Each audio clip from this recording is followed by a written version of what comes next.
Hello everyone and welcome to tonight's scary story reading. So I put up a little bit of info on the screen and I'll go ahead and read it for y'all as well. So tonight's stream is being presented by Marina Ida. I'll be reading stories in my Marina character voice, and Marina is here to read you some scary stories from the internet, also known as creepypasta. Perhaps our human legends exist far into the future. Why else would there be SpongeBob and Ninja Turtle Splatfests? Of course, there have been many more sponsored Splatfests after the fact, but those are a few good examples I like to think about every now and then. Hopefully, this will be a fun time. I've seen some people in the comments already saying that since this is Marina, it probably won't be too scary. But we'll see. I picked out some really interesting tales tonight. Some of y'all have probably already heard of them, but can't wait for the thrills to ensue. Hello, happy early Halloween! What is up, everybody? Shout out to our members and sponsors as always. Read a Michael Myers story? I don't know about that. Our set list is already picked out. Of course, unless, wink wonk, someone does donate with a request in mind, but of course, those are not mandatory at all. I hope that you'll enjoy what I have prepared tonight. Listening to this while driving, this will be a fun little podcast. Ooh, drive safely. But yes, pin message in the comments if anyone drops by while I'm in the middle of reading. Please let them know what it's all about. But I always encourage that you check out the description because all the credits are there. And shout out to Ela Draws for the lovely artwork for both streams. Oh, it's not night in Australia. Australian time zones are so far ahead of where I'm at for sure. But hopefully tomorrow, I think tomorrow's stream is at 4 p.m. EST. So I think that's like 8 p.m. GMT. I'm not sure about Australian time though. Ah, yes. She's not gonna talk about Interagent 3, right? Can't get much scarier than that. Oh man, I didn't have time to again this year, but I wanted to write a story about what happened to 3 and Octo Expansion, you know, with the whole sanitization, partial sanitization and all. But I'll probably have to wait until next year. So hopefully y'all like what is presented for tonight. Let's take a look at the main room, shall we?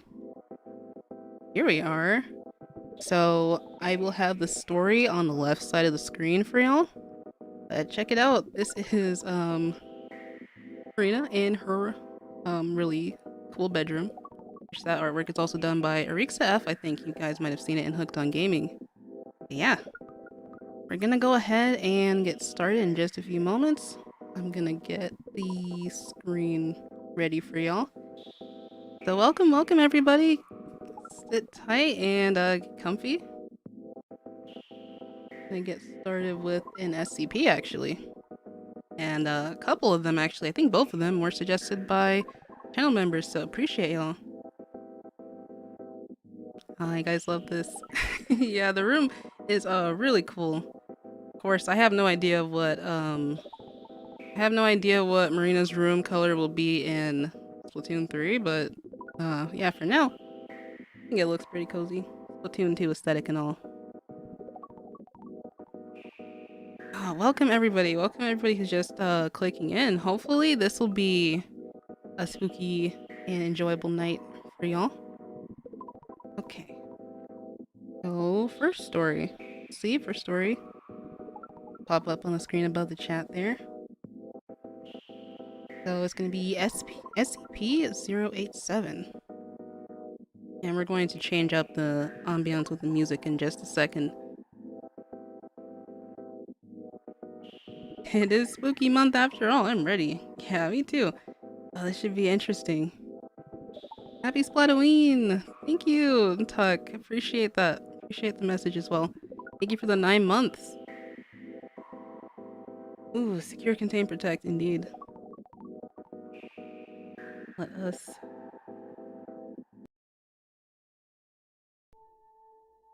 Let's enjoy the very fantastic horror-themed music, which is by Ghost Stories Incorporated, down in the description as well. Ooh. Here we go. And y'all already know this SCP. I haven't read too many of them, but the ones that I've seen have been really chilling for sure. Okay, where are you? Here we are. There it is, up on the screen. Y'all should be able to see now. Alright, so. Y'all are ready. We're gonna start with the SCP Foundation site.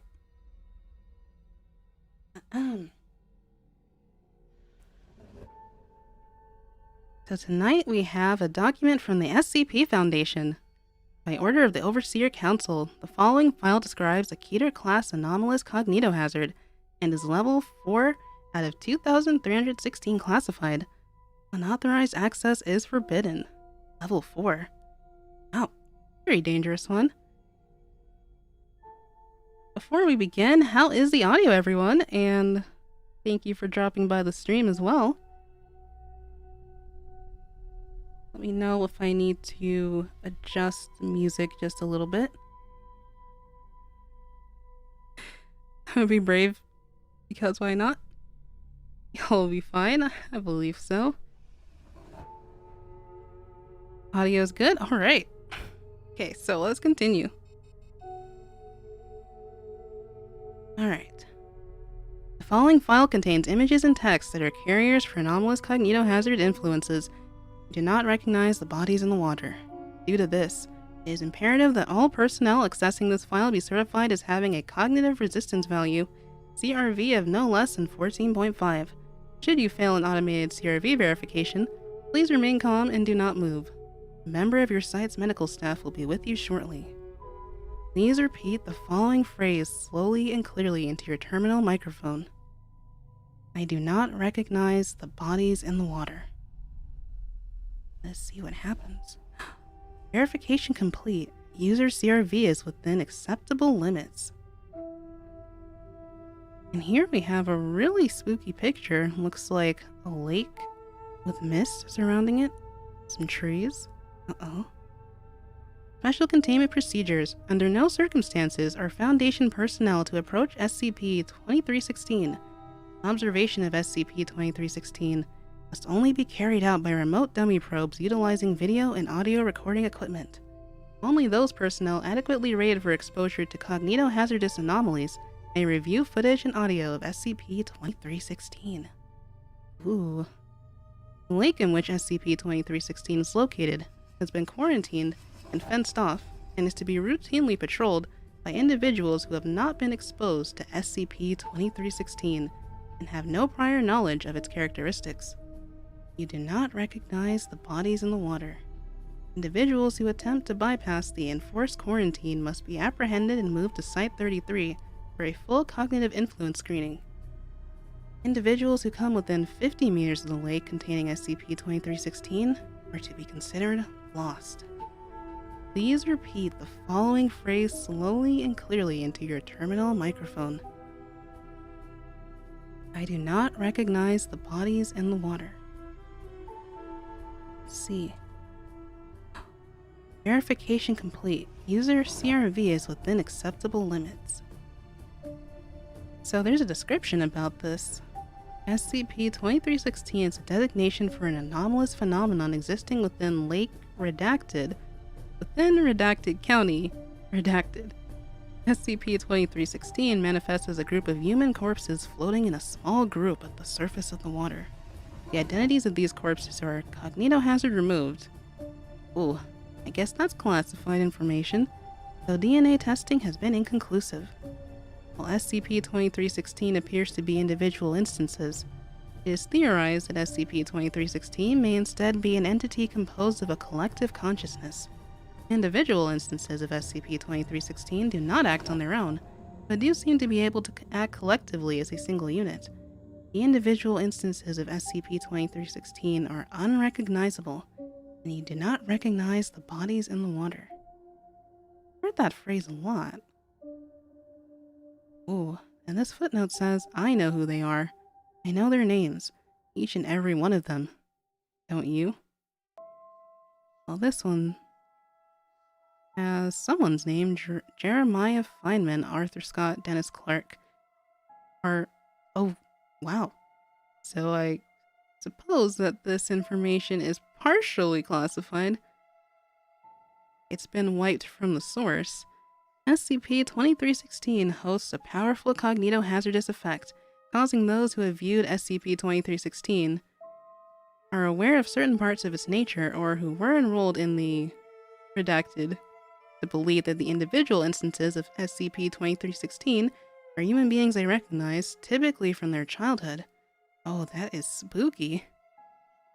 They're lying. They know who they are. The cognitohazard is real, but it's just their way of crying for help, of letting people know who they are, who they were. Attempting to come into contact with SCP-2316 instances by way of entering Lake Redacted or touching an instance of SCP-2316 will cause other instances of SCP-2316 to appear. You do not recognize the bodies in the water. The additional instances only serve to reinforce and add to the strength of the cognitohazard. How can you not recognize the bodies in the water? Compelling affected individuals into the lake. Individuals who enter the lake in this way are lost, and to date, none have been recovered. They don't want to show you, but I will. Below. Uh-oh. Data expunged. Please repeat the following phrase slowly and clearly into your terminal microphone. I do not recognize the bodies in the water. And let's see what happens. Verification incomplete. And we've been locked out. I suppose we won't be able to find out anything else. Now that one's pretty spooky. I don't see any more information. So that's SCP-2316. Very haunting. Ooh. Wonder what's in the water? I wonder too. So that's SCP-2316 once again. Oh, wait a minute. I realized that on the screen it said SCP-087 instead of 2316. My bad. Well, let's change that real quick. Or probably we shouldn't change it because the next one is 087. Ooh. Backrooms? I think I've heard of that one. Ooh. Yeah, there are no jump scares in these stories. Specifically picked ones that wouldn't have any loud noises. Well, let us get to the right SCP then. This one has a few images in it, but nothing too disturbing. No trigger warnings, I assume? Okay, so let us continue on with the next one that we have for tonight. SCP-087, the right one on the screen now.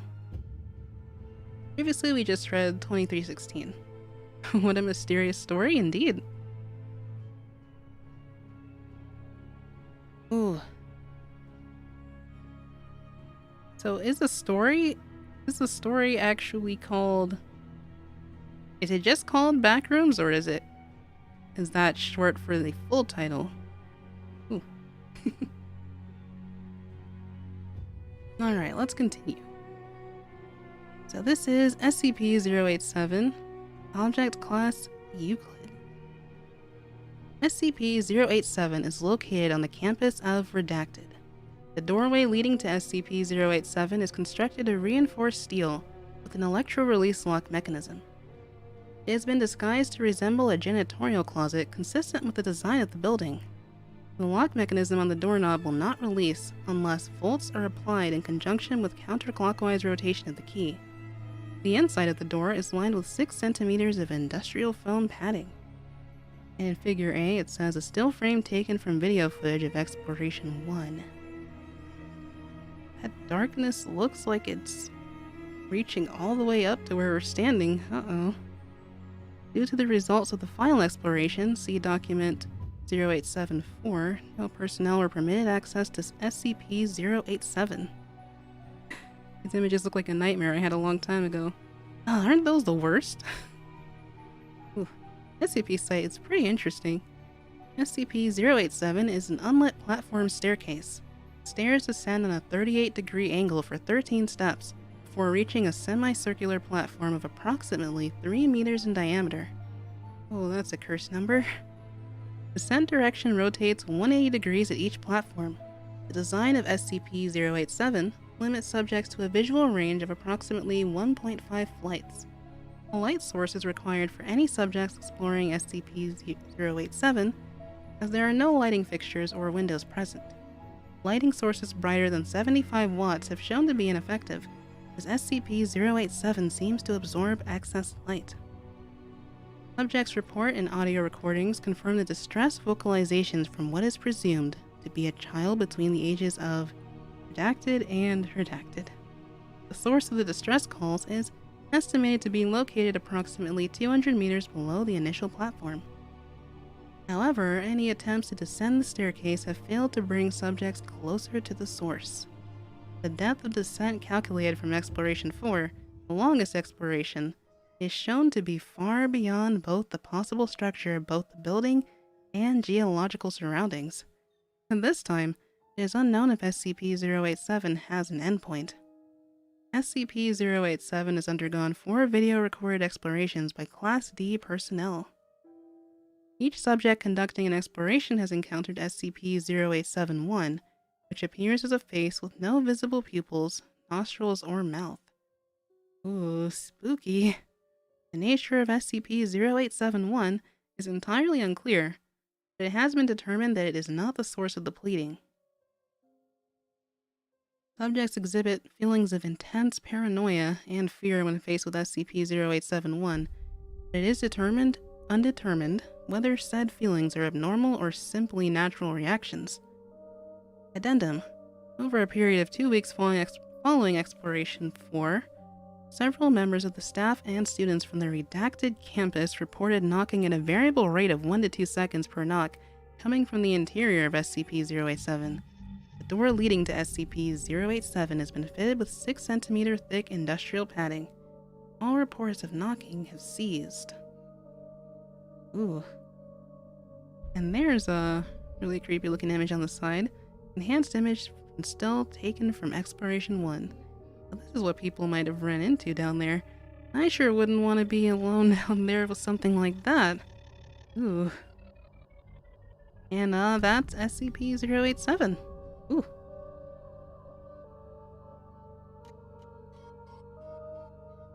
Ooh. I don't want to look at the picture, but I can't look away. No, it's not. It's probably not the scariest thing I've seen, but I wouldn't want to be trapped down there with that either. What about SCP-096? Ooh, which one is that? Slenderman? Oh, the original Slenderman stories are hard to find, actually. Alright, so those are the first 2 SCPs, everybody. How are we feeling? Anybody having goosebumps? I feel like slight chills myself, actually. Just like imagining the environment of both of these. I bet like the silence is probably just deafening as well. I hate 096, period. Uh-oh. Don't know. I have no idea what that one's about. The only SCP I'd ever read before this was the one about the coffee machine, and I forget which number it is. Feeling good and scared. Alright. Alright, that's what we like to hear. Oh man, this is fun though. I think I have one story in here that's a little bit more hilarious and is scary, but more on that later. Oh, sister had to leave the room. Uh-oh. Oh no. Hey, what did I miss? Welcome to stream. So we are reading some creepypastas next. I just read a couple of SCPs from the SCP Foundation. What an interesting site, y'all. If you look at a photo of 087, it will still come after you. Uh-oh. Oh no. I think that like staircases leading to basements have always been particularly scary, to be honest. Oh. Alright, so let me go ahead and change the story name before I forget this time. actually read 2 SCPs, and I only had one name on screen. So, let's go ahead and change that. The next story... Ooh. Next story, it's told in an interesting format for sure. Wait, if you look at a picture of SCP-096, it will relentlessly chase you until you're deceased? Oh, goodness. Wow.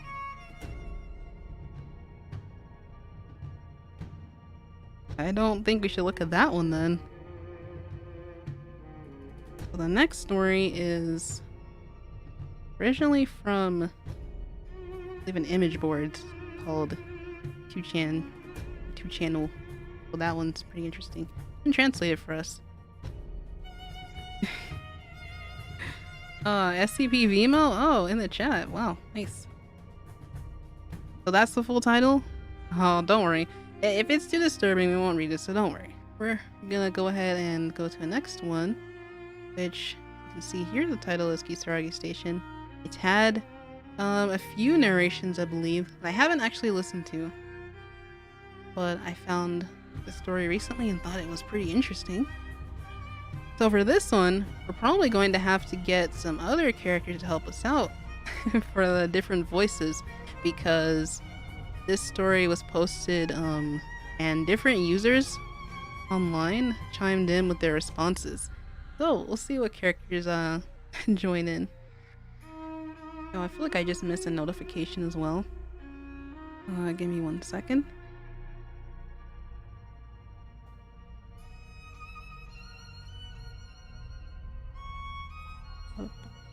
Do not look at the face. Don't worry, we're not gonna pull it up. Oh, and I do appreciate y'all for subscribing as well. That was a notification I missed, so yeah, we're gonna go ahead and continue.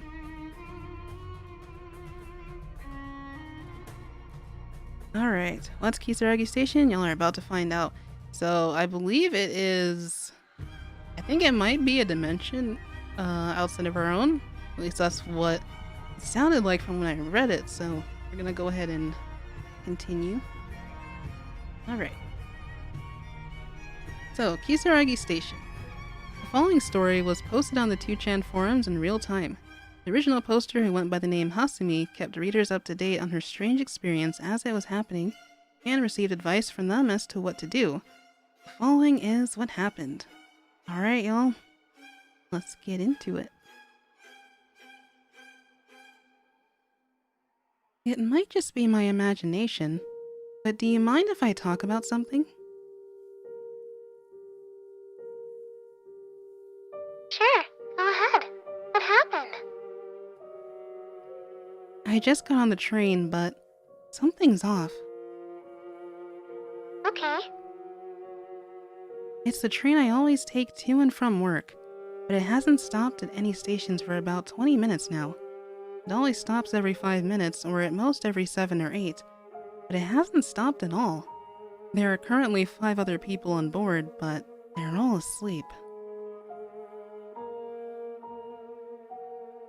You haven't gotten off the train yet, have you? You didn't get on the express by mistake? Yeah, like you said, it's possible I got on the wrong train. I'll wait it out just a little longer. If anything else weird happens, I'll come back again. First of all, why don't you go to the front carriage and see the conductor? If he had an epileptic fit or something, that would be terrible. Go and check on him. It still doesn't look like we're going to stop anywhere, so I'll go and have a look. The blinds or something are covering the window, so I can't see the driver. I'm on a private railway in Shizuoka Prefecture. Did you knock on the window? I did, but there was no answer. Can you see outside? Can you see the names of passing stations or anything? After leaving the tunnel, the train has started to slow down a little. We don't usually pass through a tunnel, though. It's the train from Shin Hamamatsu Station. It looks like we're about to stop. You're not gonna get off, are you? We're stopped at Kisaragi Station, but I wonder if I should get off. I've never seen or heard of the station before.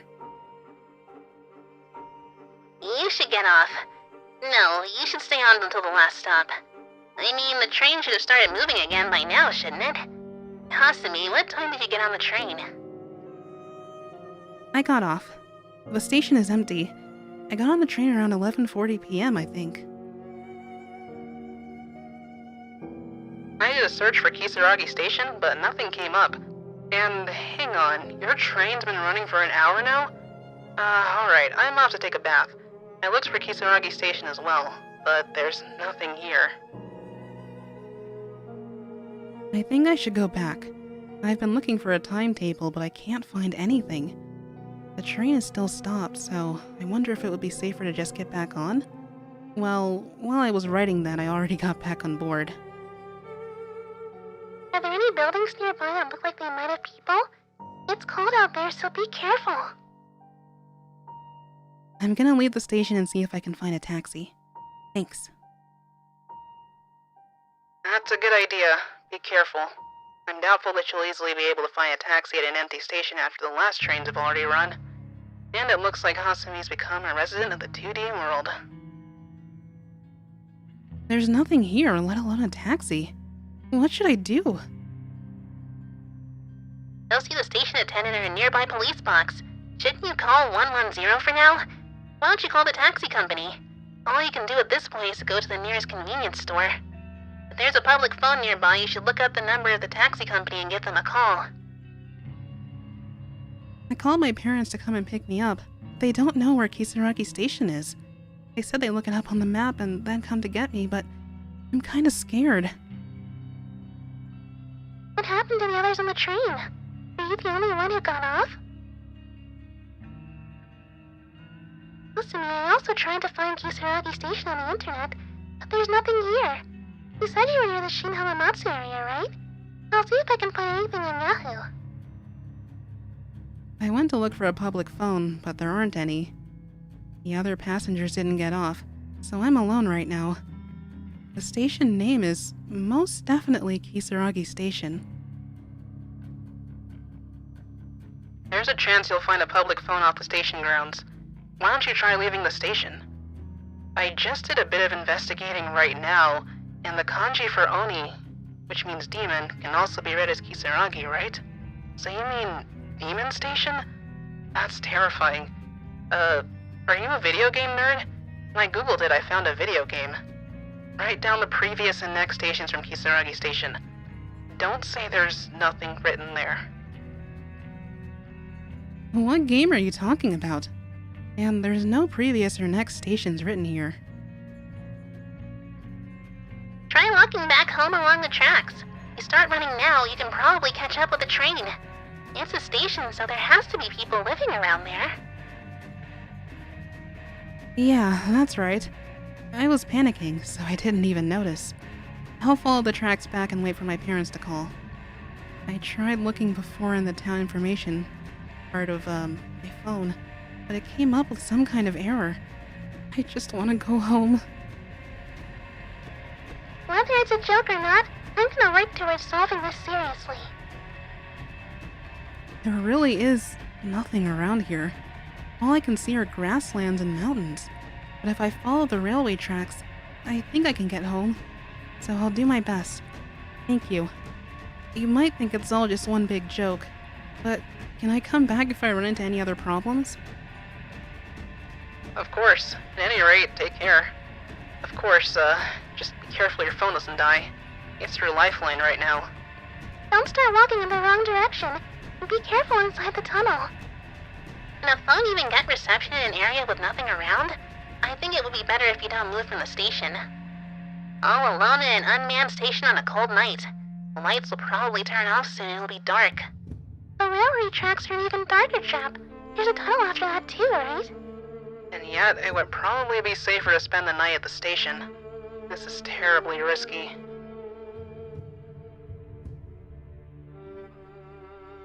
My father called. He had a lot of questions, but in the end we have no idea where I am, so he told me to call 110. I don't really want to, but I'm going to give the police a call and see if they can help me. I think it would be easier for you to move around once it gets brighter. Did you really wait there all alone at night? In some strange, unfamiliar place? Did you pass through the tunnel all alone at night? On some strange, unfamiliar railway track? So, could you keep walking through some unfamiliar street at night, in the cold? I tried explaining my situation the best I could to the police, but they thought it was a joke and got angry at me. I was so scared that I ended up apologizing to them. Why did you apologize? You should call it a night. Go wait at the station for the first train. What's it like around the station? Is there anything there? I can hear what sounds like the beating of drums coming from far away, mixed with the sound of a ringing bell. Honestly, I don't know what I should do anymore. Asumi, you need to get back to the station. It's best to return to where you were in the first place when you get lost.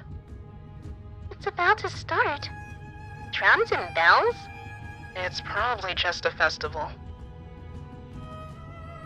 You might think I'm lying, but I'm so scared I can't look back. I want to go back to the station, but I can't turn back. Run! Whatever you do, don't look back. You can't look back at the station. You'll be taken away. Just run towards the tunnel right now. It should be closer than you think. Someone just yelled out from behind me. Hey, you can't walk along the railway track, it's dangerous. I thought it might be the station attendant, so I turned around, and about 10 meters away there was this old guy with one leg standing there. Then he disappeared. I'm so scared I can't move. I said don't look back. Just run. Calm down and listen to what I have to say. Try going towards the sound of the drums. There should be people there. Just where are you trying to send Hasumi? That's not it at all. Asumi is about to be taken away. That's why I'm saying if she can, she should go back. How come you could tell it was an old guy with just one leg?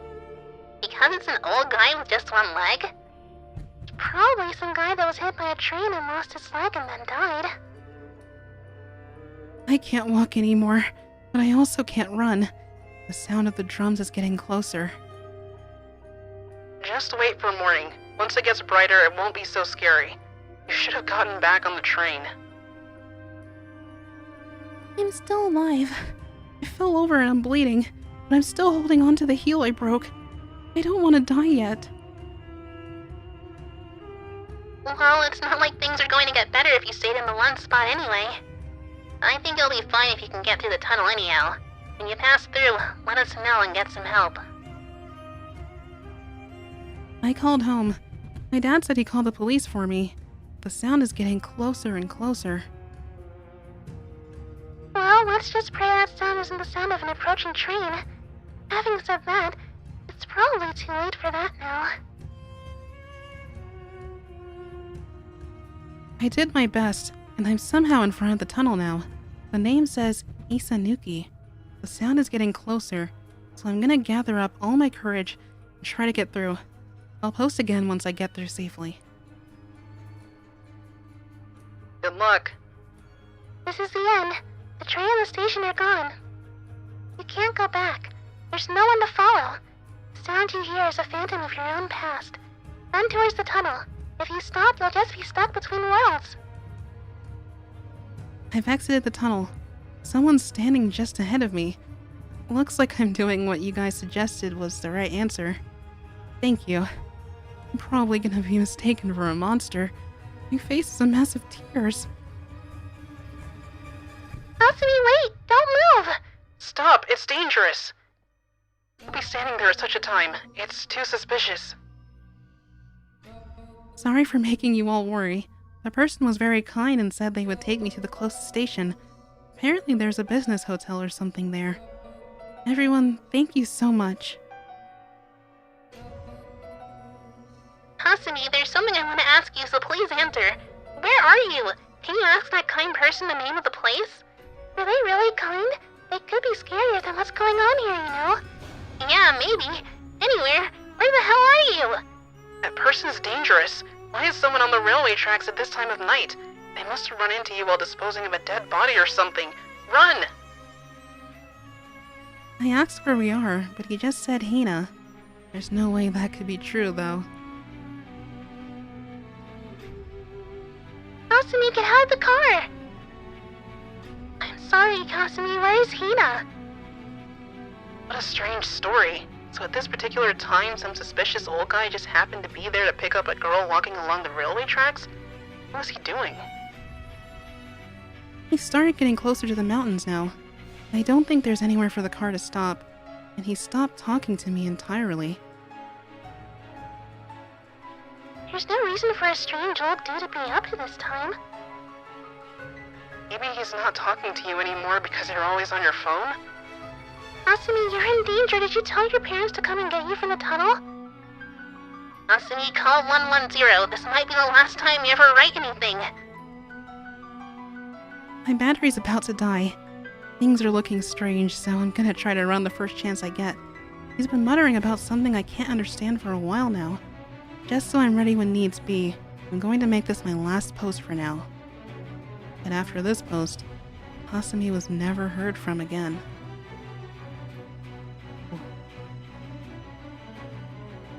And that's the end. Ooh. Wow, that one is chilling. Even from the first time I read it, but to read it out loud is a completely different experience. Wow.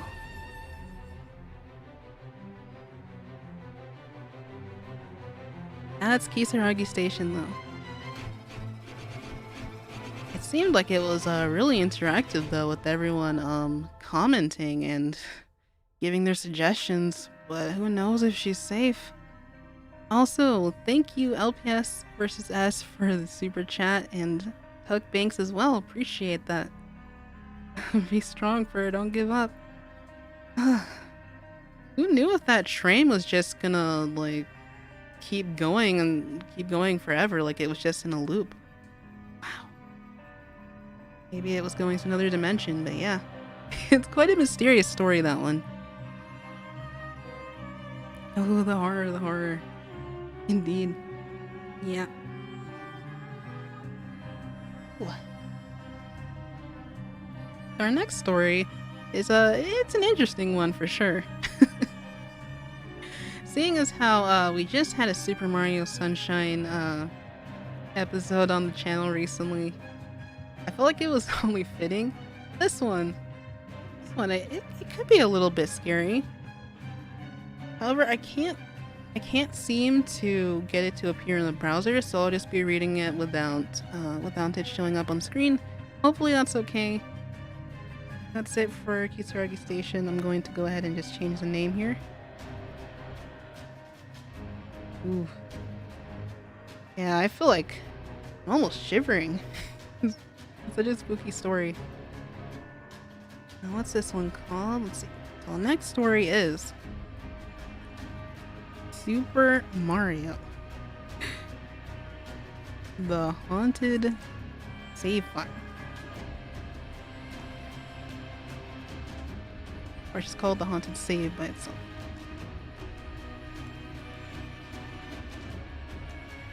I'm gonna go ahead and put this up here because for some reason it won't appear in the browser, but I guess maybe that's just that's just something spooky about the story itself.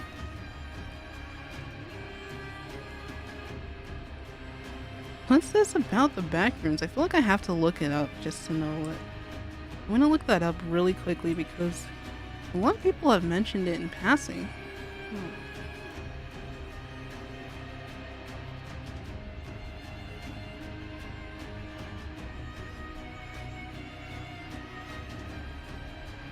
Ooh, I seem to have found it. Ooh, it looks kind of spooky actually. But this is also on the site that won't appear in the browser for whatever reason. It's probably just the nature of certain creepypastas in general, though. Thank you for the super chat as well, Yukimura. Appreciate it. Happy squid emoji to you as well. Ooh. Well, I suppose we'll put that on the list after this next one coming up. So this story is called, again, Super Mario the Haunted Save.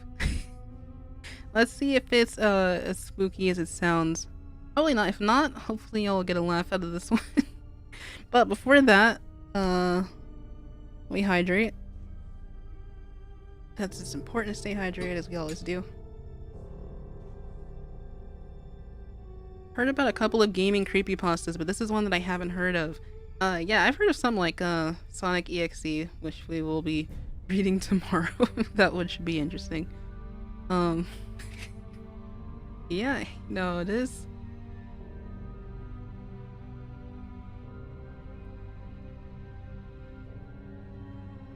But of course, as always, like, our Splatoon friends can stay hydrated as well, because they do get, like, you can literally spend tickets at Krusty Sean's food truck to get drinks, so everyone can stay hydrated.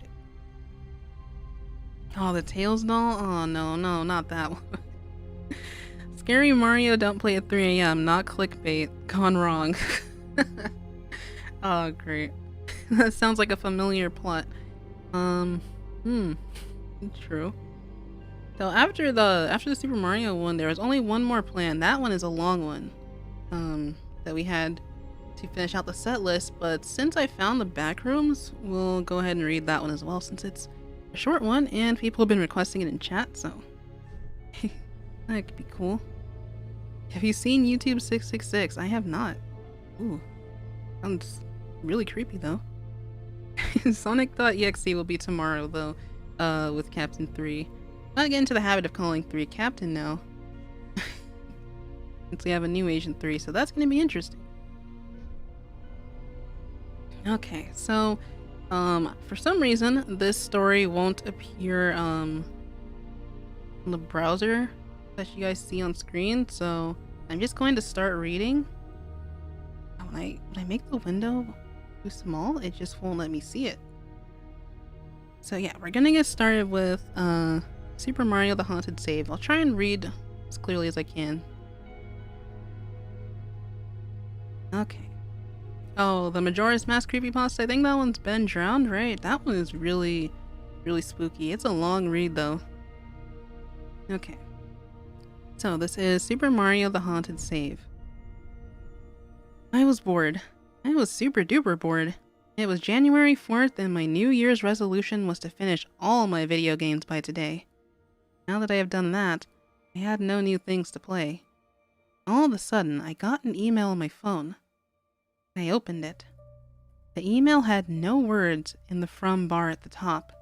The subject was, "Get old bootleg SNES cartridges, only in today's e-auction." Intrigued at the sound of new video games, I went to the e-auction. The first few games I had no clue what they were, so I sort of got bored watching the screen. I was about to close the site, and I saw the text saying, "Bootleg Super Mario World" pop up. I decided to get it, and won. A few weeks later, I got the Super Mario World cartridge in the mail. I was once again intrigued when I saw most of the label was torn off of the cartridge. The only letters not torn off were U, E, R, M, R, and D. I immediately put all the letters together and tried to think of something. After a while, I came up with one word. Murder. Obviously, I still put in the cartridge, something I still regret to this day. Not that I can feel depressed anymore. After all, doesn't the word on the cartridge say it all? I was going to stop here, but I suppose I can tell you how my fate came to be. After I put the cartridge in, the game started. Everything looked normal, except that the hills and the clouds had a slight reddish tinge to them. I opened the file section, and there was a save file in the game already. The name of the file was Save File 1. I bet you weren't expecting that. Anyway, I loaded the file and went to the level with the first Yoshi in it. I was walking, and as you may expect, I have played Super Mario World some form or another. I know that this wasn't here. There was a small red hill with a very dark red pipe on the top. The first thing somebody would think would be, something in a video game can't hurt me, it's just a video game. Those people can keep believing that. At that time, I believed that too, so I went down the pipe. I thought it would be some bootleg glitch secret, but something was wrong when I was falling for around 30 seconds. When I hit the ground, Bowser was there watching me. I was seriously freaked out, so I lunged for the power button. All of a sudden, text popped up on the screen saying, "You wouldn't want to do that, would you?" And the power button was deactivated. Mario and Bowser were on screen, glaring straight at me. More text popped up saying, "You want a surprise? Here." And Bowser pulled out a portal gun. LOL. He blasted the floor under me, and then he blasted above the lava, and probably figure out what happened next. To this day, I am a Boo, guarding Bowser Castle. My home is in the 9th room. If any explorer finds my diary, share my story with the world. Bowser Castle Boo, number 453. And that's the end of that. The author is also anonymous, though. But quite a twist at the end. Quite a twist. Oh man.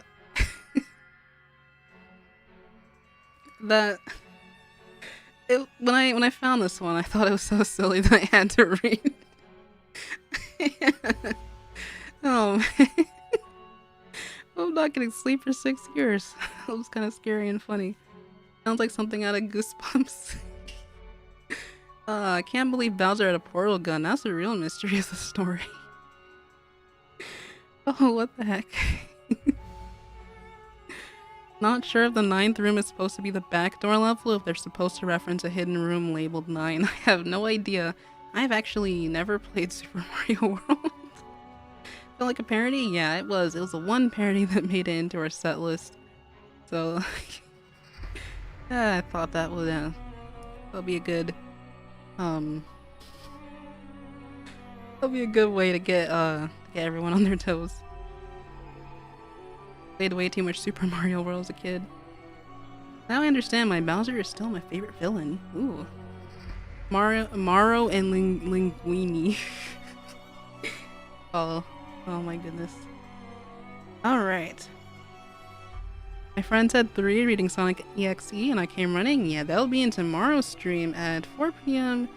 EST, 2 p.m. EST, I believe. Yeah, I think so. And 8 p.m. GMT. It's also on the community tab, so hopefully if y'all enjoyed this stream that you might be able to check out tomorrow's. Let's go straight down. Y'all are comedians in the live chat. Awesome. Troll pasta, true. So, alright, that was haunted save. Right now, I'm going to bring up the Backrooms. See if I can find it on another part of the LUD, because I want y'all to be able to see it on screen too.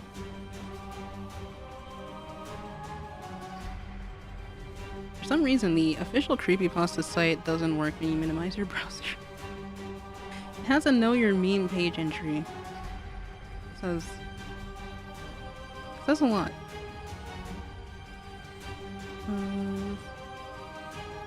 Wait, I think I may have found it.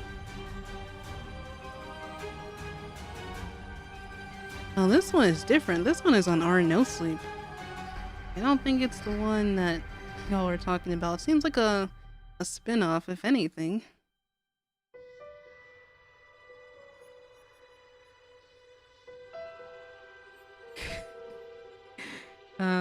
Stream is scary, but chat's funny.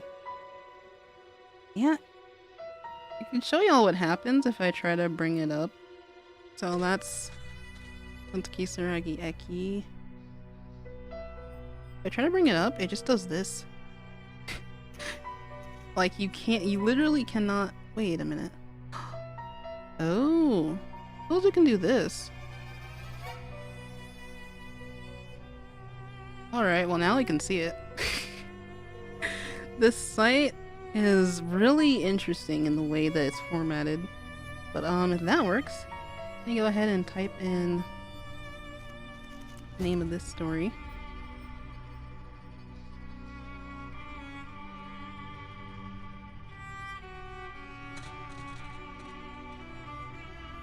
Shout out to everyone in the chat who commented about the story. So, put that over here. And in this one, we actually have the author credited. So, ClayKid12345. This is it, right? This is the story that y'all are mentioning, right? got all of its tags up there at the top. I heard they removed the OG Sonic EXE because of the creator. Uh-oh. Is there something that we should know about the creator? Uh-oh. Had to get my headphones. What did I miss? We're about to start another story, which is called The Backrooms. Alright, so the only way we can see this is if I highlight it. For some reason, the background just changes when you minimize the window. Alright. Hopefully this one isn't too terrifying. Alright, so... now reading The Backrooms. It was approximately 12:15 when I entered the Johnson County Community Health Clinic. I was there for an appointment I had set up weeks ago, just a routine checkup. It wasn't a new place for me. I had been there a couple of times before. However, the place had an odd nostalgic feel to it, as if it were a location from my childhood or something, and I could never pinpoint exactly what this feeling was, or where it came from. As I walked in, an overwhelming feeling of deja vu swept over me. The hum of the flickering fluorescent lights, the white tile flooring, the muted beige paint that colored the walls. I noticed that there was a TV mounted in the corner, a smaller flat screen that was playing a short PowerPoint slideshow on a loop of ads and events that were being held by the clinic. I passed the empty waiting area, a small area of the main room with magazines, children's playthings, and blue cushioned chairs, and approached the woman at the front desk. She was sitting in her bluish-gray office chair, looking at a spreadsheet on the same Windows XP desktop they've had since 2008. There was a sign-in sheet on the counter in front of me. I have an appointment with Dr. How do you read this? Dr. Evans? I asked. What time? 12:30, I replied. She began typing something into her keyboard. Yes, she responded. Gary Johnston. Yes, I'll tell the doctor. Please fill this out. She handed me a clipboard, which held a simple fill-out form. I walked back to the waiting area, took a seat, and began to fill out the form. I was about halfway done with filling in my information when I slumped back in my chair. I hadn't gotten much sleep the night prior, and I was exhausted. As I slumped back, I noticed something very peculiar. My head never hit the wall. In fact, it felt like it went in. I got up, quite frightened, and looked at the wall. Nothing. Not a single hole or dent had been made in the wall by my head. So I reached to touch the wall. My fingers went through it. And here's the image that shows up. Oh, liminal spaces! Oh, my favorite. Oh no. I have to... Oh, there is language here. Couldn't tell me that. We're probably not gonna read that part specifically, but it also keeps getting... I recoiled in shock. What the hell was that? I thought as I reached to touch the wall again, only to find my fingers clipped through once more. Then suddenly I lost my balance, tripped, and fell directly through the wall. I fell face first onto some dirty tan carpeting. Upon getting back up, I realized that I was in a completely different room. Well, not really a room per se. More so a set of rooms, all of which connected by openings. The walls were covered in gross tan pattern wallpaper. There was also an overwhelming stench of moist carpet. Ew. I turned back around and tried to put my hand back through the wall, and it wouldn't go through. Okay, what the F word? I muttered. I looked back into the room. There were no windows, no doors, nothing on the walls, other than that disgusting wallpaper, of course. It was completely empty, aside from a singular plastic blue school chair. At this point, the only thing going through my mind was fear, and the repeating thought of, I need to leave, on loop in my head.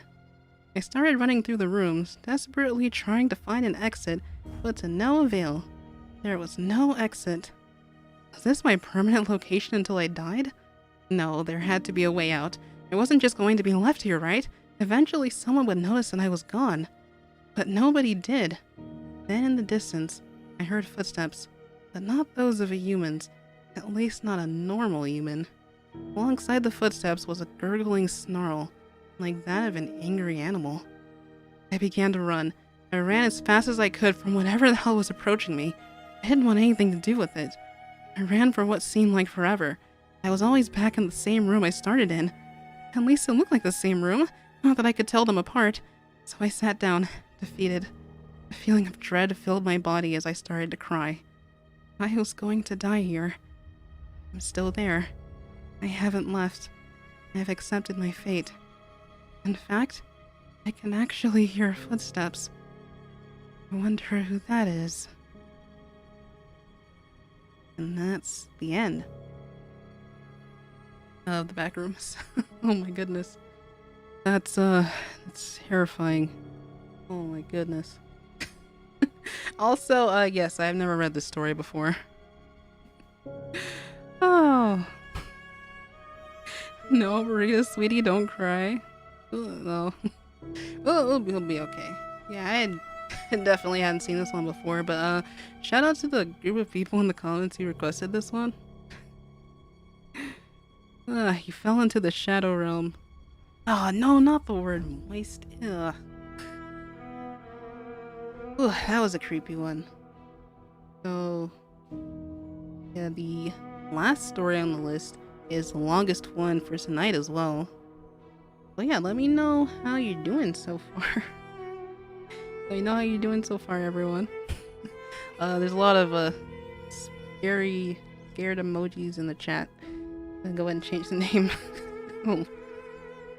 What a story. I feel like it's even the short and sweet ones that can just be as chilling. There'll have to be some more SCPs tomorrow as well. Oh my goodness. F in the chat, right? Whew. We just finished reading the Backrooms. People asking what they missed. Let's see.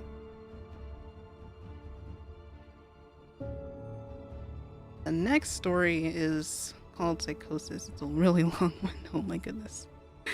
And the author's also here, so I'll just put the author's name.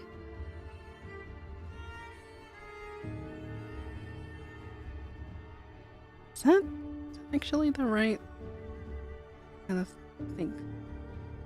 It's what the site says, hopefully. Hopefully that's correct though. We'll put that down here. Oh, that's cute. People have birthdays on Halloween. That's really cool. Happy birthday to your brother, Wilmer Floyd. I'm not sure how to say that. Ooh. I'm rarely spooked, usually either detached or tense. Interesting. I love how there's someone just casually playing Wii tennis while listening to the stream. Interesting. Is there anyone out there who knows where the original Slenderman stories are? I didn't have any success in finding them, because I see a bunch of people asking about it, but, I don't know, I've never been able to find it.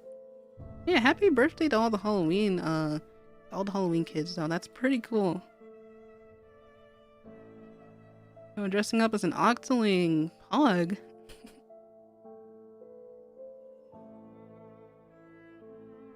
Ooh, time to hydrate.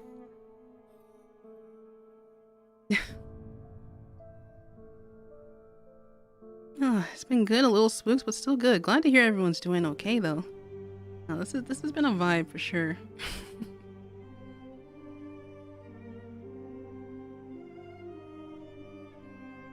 Okay, yeah, that makes sense. And not everyone celebrates Halloween, though.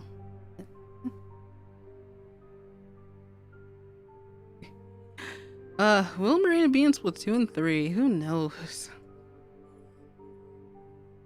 Hopefully, though, right?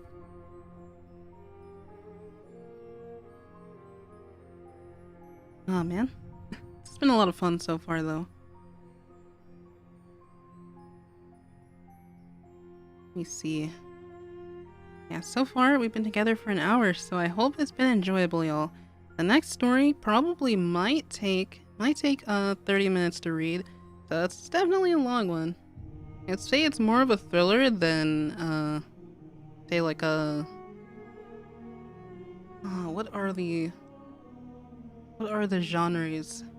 It's more of a thriller than, like, say, jump scare or a slasher or whatever whatever terms y'all would have for some of these horror stories.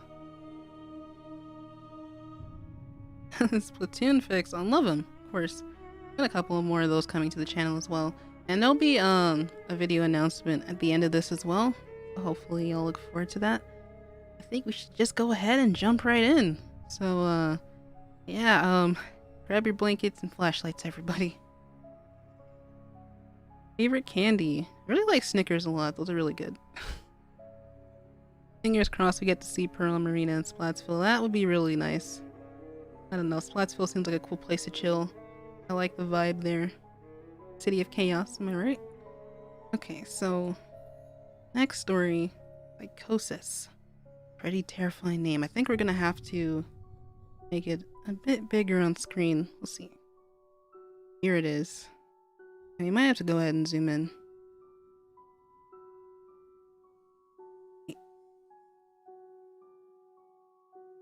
Wait, it's not zooming. There we go. Is that really? I think that's big enough. 150%. Probably move it over to the side here too.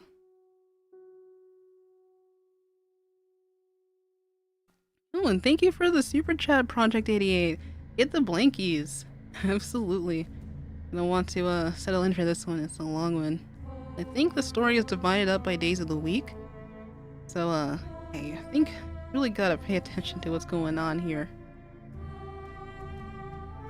Ooh. Almost no competition without the Squiz Sisters, that's true. Wonder what music they'll get up to in the next game. Alright, deep breath. Oh, this is Psychosis by Matt Demersky. So we start our story on Sunday. I'm not sure why I'm writing this down on paper, and not on my computer. I guess I've just noticed some odd things. It's not that I don't trust the computer. I just need to organize my thoughts. I need to get down all the details somewhere objective, somewhere I know that what I write can't be deleted or changed. Not that that's happened, it's just everything blurs together here, and the fog of memory lends a strange cast of things. I'm starting to feel cramped in this small apartment. Maybe that's the problem. I just had to go and choose the cheapest apartment. The only one in the basement. The lack of windows down here makes day and night seem to slip by seamlessly. I haven't been out in a few days because I've been working on this programming project so intensively. Suppose I just wanted to get it done. Hours of sitting and staring at a monitor can make anyone feel strange. I know, but I don't think that's it. Also, I suppose the only warning I can give about the story is, let's see. I believe there's like a slight mention of alcohol or whatnot, but, yeah. Everyone just, I don't really know, like, what warning to give, just that, yeah, just don't think about it too much. I'm starting to feel cramped in this. Wait. I feel cramped. We already read that part. I'm not sure when I first started to feel like something was odd. Can't even define what it is. Maybe I just haven't talked to anyone in a while. And that's the first thing that crept up on me. Everyone I normally talk to online while I program has been idle, or they've simply not logged on at all. My instant messages go unanswered. The last email I got from anybody was a friend saying he talked to me when he got back from the store. And that was yesterday. I call with my cell phone, but reception's terrible down here. Yeah, that's just it. I need to call someone. I'm going to go outside. Well, that didn't work so well. As a tingle of fear fades, I'm feeling a little ridiculous for being scared at all. I looked in the mirror before I went out. If I didn't shave the 2-day stubble I've grown. Figured I was just going out for a quick cell phone call. I did change my shirt, though, because it was lunchtime, and I guess I'd run into at least one person I knew. That didn't end up happening. I wish it did. When I went out, I opened the door to my small apartment slowly. A small feeling of apprehension had somehow already lodged itself in me, for some indefinable reason. I chalked it up to having not spoken to anyone but myself for a day or two. I peered down the dingy gray hallway, made dingier by the fact that it was a basement hallway. On one end, a large metal door led to the building's furnace room. It was locked, of course. 2 dreary soda machines stood by it. I bought a soda from one the first day I moved in, but it had a 2-year-old expiration date. I'm fairly sure nobody knows those machines are even down here, or my landlady just doesn't care to get them restocked. I closed my door softly and walked in the other direction, taking care not to make a sound. I have no idea why I chose to do that, but it was fun giving in to the strange impulse not to break the droning hum of the soda machines, at least for the moment. I got to the stairwell and took the stairs up to the building's front door. I looked through the heavy door's small square window and received quite the shock. It was definitely not lunchtime. City gloom hung over the dark street outside, and the traffic lights at the intersection in the distance blinked yellow. Dim clouds, purple and black from the glow of the city, hung overhead. Nothing moved, save the few sidewalk trees that shifted in the wind. I remember shivering, though I wasn't cold. Maybe it was the wind outside. I could vaguely hear it through the heavy metal door, and I knew it was that unique kind of late-night wind. The kind that was constant, cold, and quiet, save for the rhythmic music it made as it passed through countless unseen tree leaves. I decided not to go outside. Instead, I lifted my cell phone to the door's little window and checked the signal meter. The bars filled up the meter, and I smiled. Time to hear someone else's voice, I remember thinking, relieved. It was such a strange thing to be afraid of nothing. I shook my head, laughing at myself silently. I hit speed dial for my best friend Amy's number and held the phone up to my ear. It rang once, but then it stopped. Nothing happened. I listened to silence for a good 20 seconds and hung up. I frowned and looked at the signal meter again, still full. I went to dial her number again, but then my phone rang in my hand, startling me. I put it up to my ear. "Hello?" I asked, immediately fighting down a small shock at hearing the first spoken voice in days, even if it was my own. I had gotten used to the droning hum of the building's inner workings, my computer and the soda machines in the hallway. There was no response to my greeting at first, but then, finally, the voice came. "Hey," the clear male voice, obviously of college age like me. "Who's this?" "John," I replied, confused. "Oh, sorry, wrong number," he replied, then hung up. I lowered the phone slowly and leaned against the thick brick wall of the stairwell. That was strange. I looked at my received calls list. The number was unfamiliar.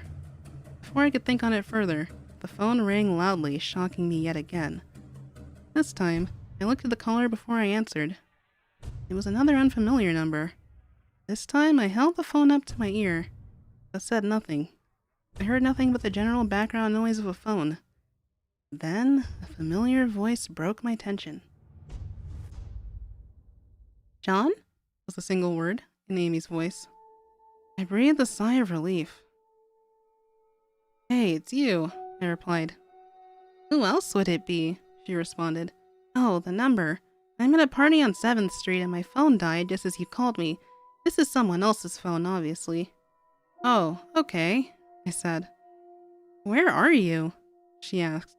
My eyes glanced over the drab, whitewashed cylinder block walls and the heavy metal door with its small window. "At my building," I sighed. "Just feeling cooped up. I didn't realize it was so late." "You should come here," she said, laughing. I don't feel like looking for some strange place by myself in the middle of the night," I said, looking out the window at the silent, windy street that secretly scared me just a tiny bit. "I think I'm just going to keep working or go to bed." "Nonsense," she replied. "I can come get you. Your building is close to 7th Street, right?" "How drunk are you?" I asked lightheartedly. "You know where I live." "Oh, of course," she said abruptly. "I guess I can't get there by walking, huh?" "You said you could if you wanted to waste half an hour," I told her. "Right," she said. "Okay, have to go. Good luck with your work." I lowered the phone once more, looking at the numbers flash as the call ended. Then the droning silence suddenly reasserted itself in my ears.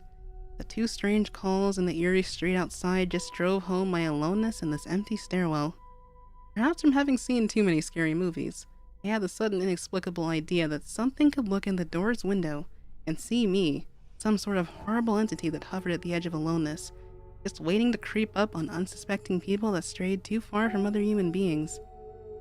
I knew the fear was irrational, but nobody else was around, so I jumped down the stairs, ran down the hallway into my room, and closed the door as swiftly as I could while still staying silent. Like I said, I feel a little ridiculous for being scared of nothing, and the fear has already faded. Writing this down helps a lot. It makes me realize that nothing is wrong. It filters out half-formed thoughts and fears and leaves only cold, hard facts. It's late, I got a call from a wrong number, and Amy's phone died, so she called me back from another number. Nothing strange is happening. Well, nothing strange is happening yet, right?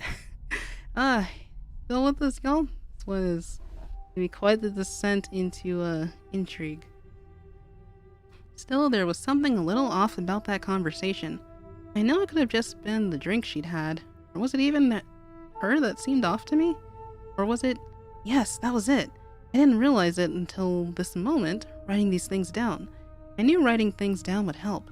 She said she was at a party, but I only heard a silence in the background. Of course, it doesn't mean anything in particular. She could have just gone outside to make the call. No, that couldn't be it either. I didn't hear the wind. I need to see if the wind is still blowing.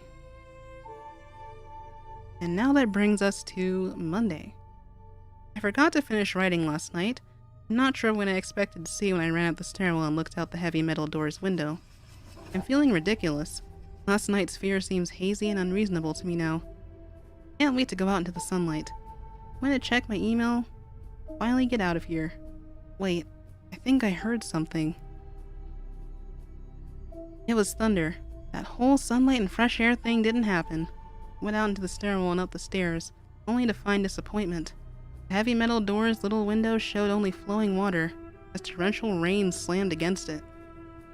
Only a very dim, gloomy light filtered in through the rain, but at least I knew it was daytime, even if it was a gray, sickly, wet day.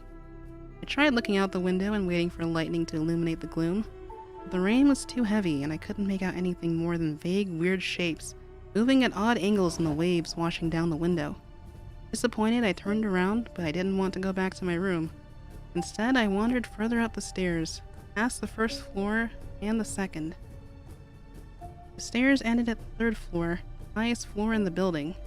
I looked through the glass that ran out the outer wall of the stairwell, but it was that warped, thick kind that scatters the light. Not that there was much to see through the rain to begin with. I opened the stairwell door and wandered down the hallway. The 10 or so thick wooden doors painted blue a long time ago were all closed. I listened as I walked, but it was the middle of the day, so I wasn't surprised that I heard nothing but the rain outside. As I stood there in the dim hallway listening to the rain, I had the strange, fleeting impression that the doors were standing like silent granite monoliths, erected by some ancient, forgotten civilization for some unfathomable guardian purpose. Lightning flashed and I could have sworn that, for just a moment, the old grainy blue wood looked just like rough stone.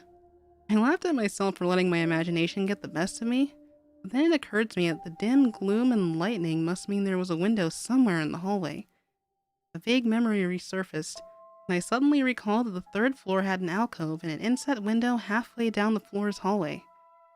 Excited to look out into the rain and possibly see another human being, I quickly walked over to the alcove, finding the large, thin glass window. Rain washed down it as with the front door's window, but I could open this one.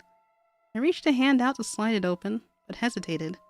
I had the strangest feeling that if I opened that window, I would see something absolutely horrifying on the other side. Everything's been so odd lately, so I came up with a plan and I came back here to get what I needed. I don't seriously think anything will come of it, but I'm bored. It's raining and I'm going stir crazy. I came back to get my webcam. The cord isn't long enough to reach the third floor by any means, so instead I'm going to hide it between the 2 soda machines in the dark end of my basement hallway, run the wire along the wall and under my door, and put that black duct tape over the wire to blend it in with the black plastic strip that runs along the base of the hallway's walls. I know this is silly. I don't have anything else better to do. Well, nothing happened. I propped open the hallway to stairwell door, steeled myself, then flung the heavy front door wide open and ran like hell down the stairs to my room and slammed the door. I watched the webcam on my computer intently, seeing the hallway outside my door and most of the stairwell. I'm watching it right now, and I don't see anything interesting. I just wish the camera's position was different, so I could see out the front door. Hey, somebody's online. I wonder what's gonna happen now. Like, is this guy going to end up getting some sort of paranormal activity on this camera? Spooky. Don't open the window. Uh-oh. I got out an older, less functional webcam that I had in my closet to video chat with my friend online. I couldn't really explain to him why I wanted to video chat, but it felt good to see another person's face. We couldn't talk very long and we didn't talk about anything meaningful, but I feel much better. My strange fear is almost past. It would feel completely better, but there was something odd about our conversation. I know that I've said that everything has seemed odd, but still, he was very vague in his responses. I can't recall one specific thing that he said, no particular name or place or event, but he did ask for my email address to keep in touch. Wait, I just got an email. I'm about to go out. I just got an email from Amy that asked me to meet her for dinner at the place we usually go to. I do love pizza, and I've just been eating random food from my poorly stocked fridge for days, so I can't wait. Again, I feel ridiculous about the odd couple of days I've been having. I should destroy this journal when I get back. Oh, another email. Oh my god. I almost left the email and opened the door. I almost opened the door, but I read the email first. It was from a friend I hadn't heard from in a long time, and it was sent to a huge number of emails and must have been every person he had saved in his address list. It had no subject, and it said simply, "Seen with your own eyes, don't trust them, they." What is that supposed to mean? The words shock me, and I keep going over and over them. Is it a desperate email just sent to something that happened? The words are obviously cut off without finishing. Any other day I would have dismissed this as spam from a computer virus or something. But the words, "seen with your own eyes"? I can't help but read over this journal and think back on the last few days and realize that I have not seen another person with my own eyes, or talked to another person face to face. The webcam conversation with my friend was so strange, so vague, so eerie now that I think about it. Was it eerie? Or is the fear clouding my memory? My mind toys with the progression of events I've written here, pointing out that I have not been presented with one single fact that I did not specifically give out unsuspectingly. A random wrong number that got my name, and the subsequent strange return call from Amy. A friend that asked for my email address. I messaged him first when I saw him online, and then I got my first email a few minutes after that conversation. Oh my god, that phone call with Amy, I said over the phone. I said that I was within half an hour's walk of 7th Street. I know I'm near there. What if they're trying to find me? Where is everyone else? Why haven't I seen or heard anyone else in days? No, this is crazy. This is absolutely crazy. I need to calm down. This madness needs to end. I don't know what to think.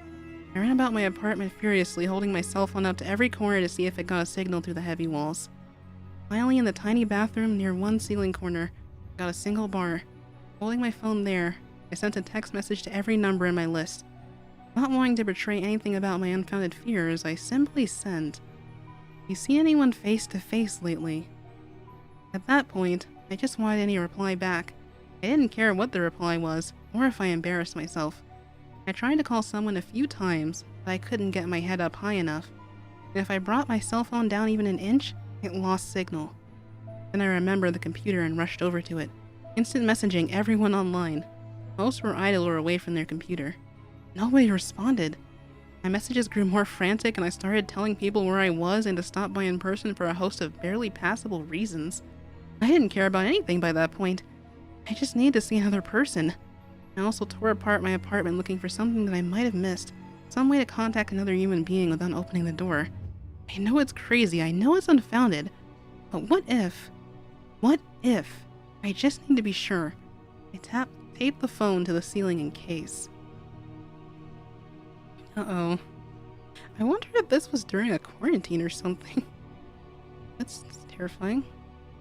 So now we come to Tuesday. So it's really only been a couple of days, but I guess it has felt like an eternity. Ooh.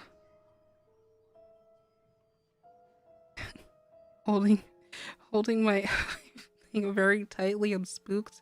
Oh boy. The phone rang. Exhausted from last night's rampage, I I must have fallen asleep. I woke up to the phone ringing and ran into the bathroom, stood on the toilet, and flipped open the phone taped to the ceiling. It was Amy, and I feel so much better.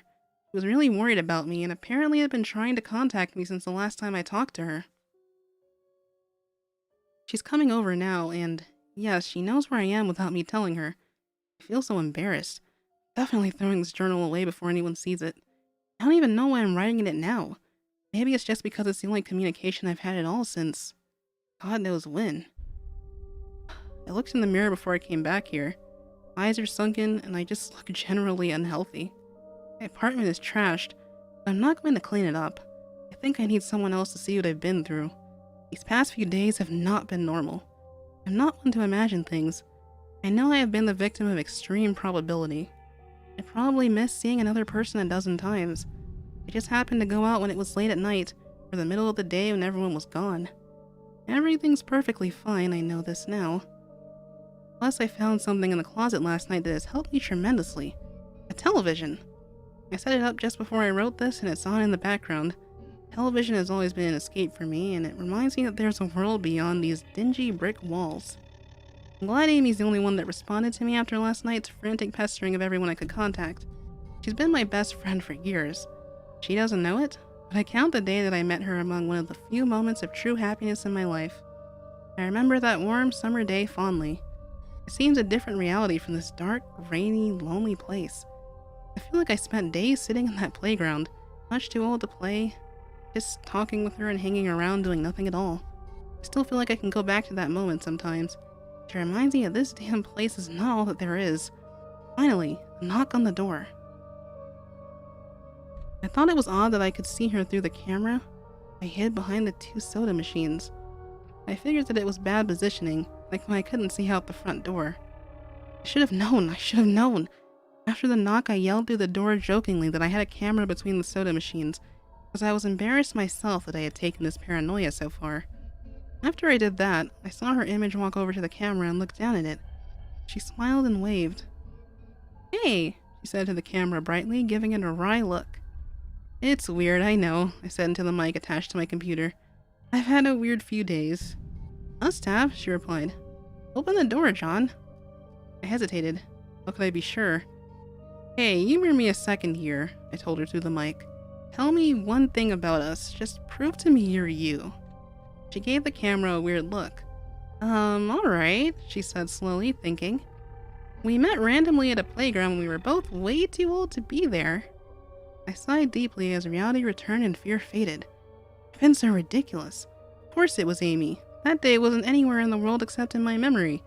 I never even mentioned it to anyone, not out of embarrassment, but out of a strange secret nostalgia and a longing for those days to return.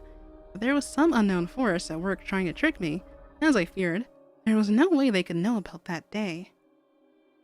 "Haha, alright, I'll explain everything," I told her. "Be right there." Oh, that's Amy's voice, but it's the main character that's speaking. Oh, I ran to my small bathroom and fixed my hair as best as I could. I looked like hell, but she would understand. Snickering at my own unbelievable behavior and the mess I had made of the place, I walked to the door.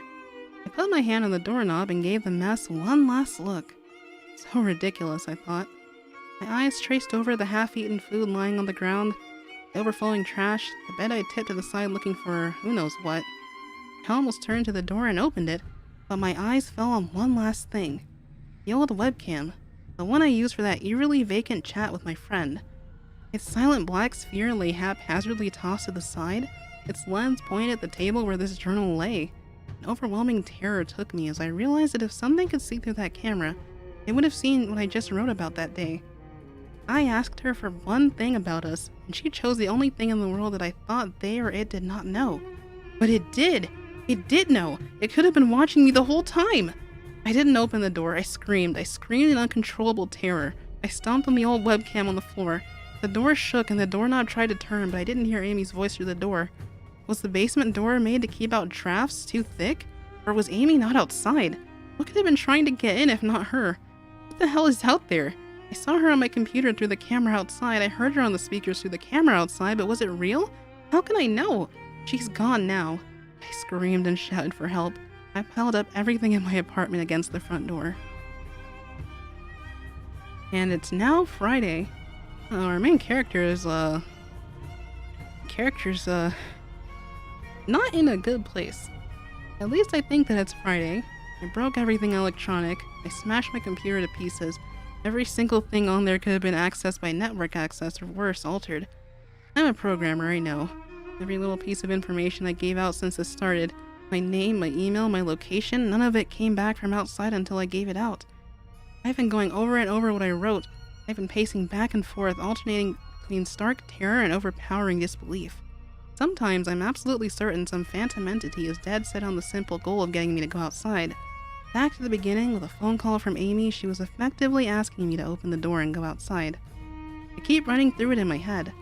One point of view says I've acted like a madman, and all of this is the extreme convergence of probability. Never going outside at the right times by pure luck, never seeing another person by pure chance, getting a random nonsense email from some computer virus at just the right time. The other point of view says that extreme convergence of probability is the reason that whatever is out there hasn't gotten me already. I keep thinking, I never opened the window on the 3rd floor.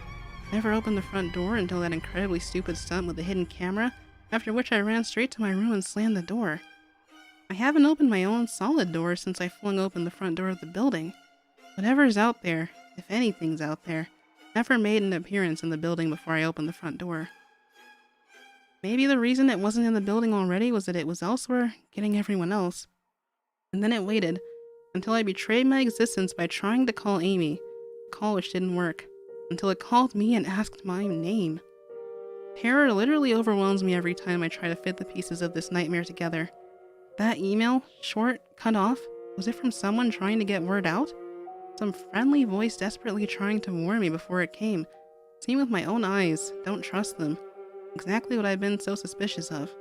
It could have masterful control of all things electronic, practicing its insidious deception to trick me into coming outside. Why can't it get in? It knocked on the door. Must have some solid presence. The door. The image of those doors in the upper hallway as guardian monoliths flashed back in my mind every time I traced this path of thoughts. If there is some phantom entity trying to get me to go outside, maybe it can't get through doors. I keep thinking back over all the books I've read or movies I've seen, trying to generate some explanation for this. Doors have always been such intense foci of human imagination, always seen as warrants or portals of special importance. Perhaps the door is just too thick. I know that I couldn't bash through any of the doors in this building, let alone the heavy basement ones. Aside from that, the real question is, why does it even want me? If it just wanted to kill me, it could do it any number of ways, including just waiting until I starve to death. What if it doesn't want to kill me? What if it has some far more horrific fate in store for me? God, what can I do to escape this nightmare? Knock on the door. I told the people on the other side of the door I need a minute to think and I'll come out. I'm really just writing this down so I can figure out what to do. At least this time I heard their voices. My paranoia, and yes, I recognize I'm being paranoid, has me thinking of all sorts of ways that their voices could be faked electronically. This is getting really intense. There could be nothing but speakers outside, simulating human voices. Did it really take them 3 days to come talk to me? Amy is supposedly out there, along with 2 policemen and a psychiatrist. Maybe it took them 3 days to think of what to say to me. The psychiatrist's claim could be pretty convincing. If I decide to think this has all been a crazy misunderstanding and not some entity trying to trick me into opening the door. The psychiatrist had an older voice, authoritarian but still caring. I liked it. Desperate just to see someone with my own eyes. He said I have something called cyber psychosis, and I'm just one of a nationwide epidemic of thousands of people having breakdowns, triggered by a suggestive email that got through somehow.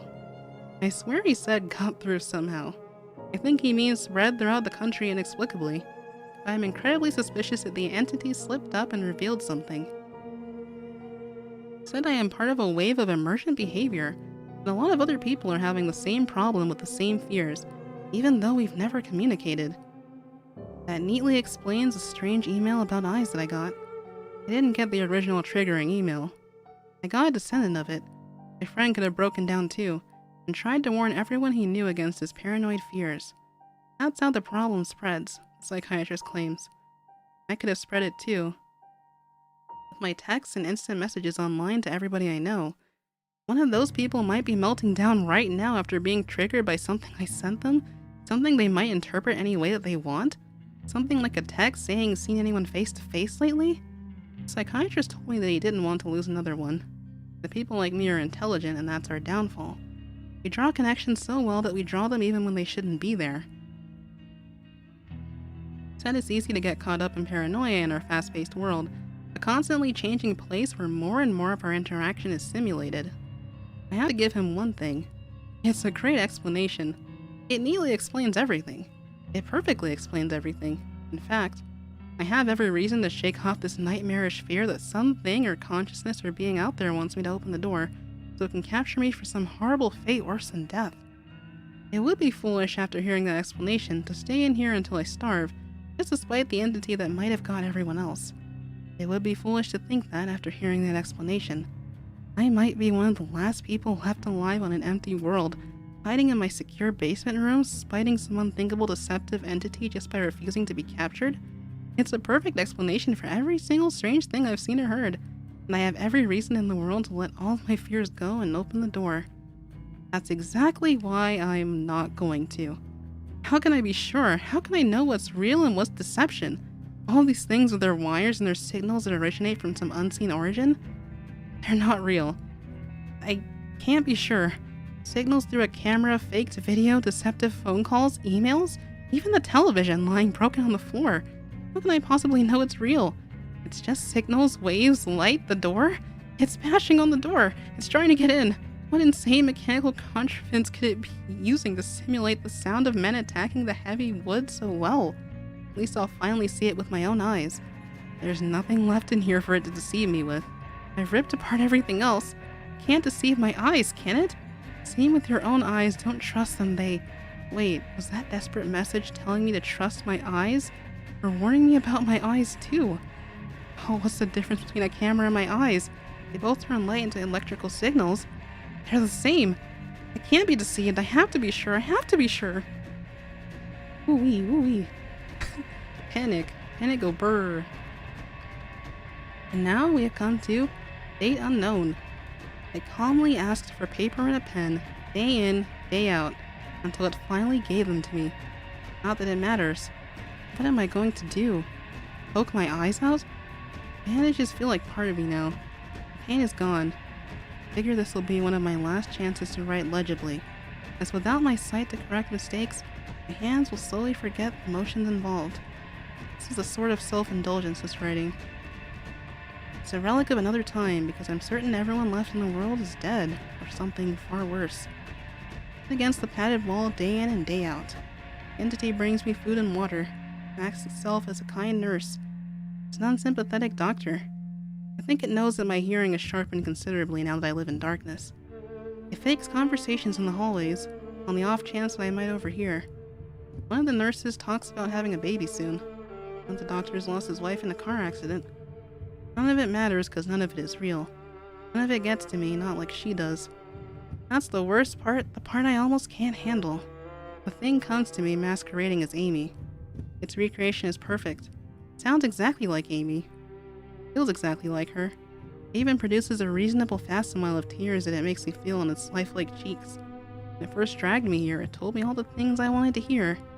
It told me that she loved me and that she had always loved me. That I didn't understand why I did this, but we could still have a life together. Only I would stop insisting that I was being deceived. It wanted me to believe. No, it needed me to believe that she was real. I almost fell for it, I really did. I doubted myself for the longest time. In the end, though, it was all too perfect, too flawless, and too real. False Amy used to come every day, and then every week, and finally stopped coming altogether. But I don't think the entity will give up. I think the waiting game is just another one of its gambits. I'll resist it for the rest of my life, if I have to. I don't know what happened to the rest of the world, but I do know that this thing needs me to fall for its deceptions. If it needs that, then maybe, just maybe, I am a thorn in its agenda. Maybe Amy is still alive out there somewhere, kept alive only by my will to resist the deceiver. I hold on to that hope, rocking back and forth in my cell to pass the time. I'll never give in. I'll never break. I am a hero. The doctor read the paper the patient had scribbled on. It was barely readable, written in the shaky script of one who could not see.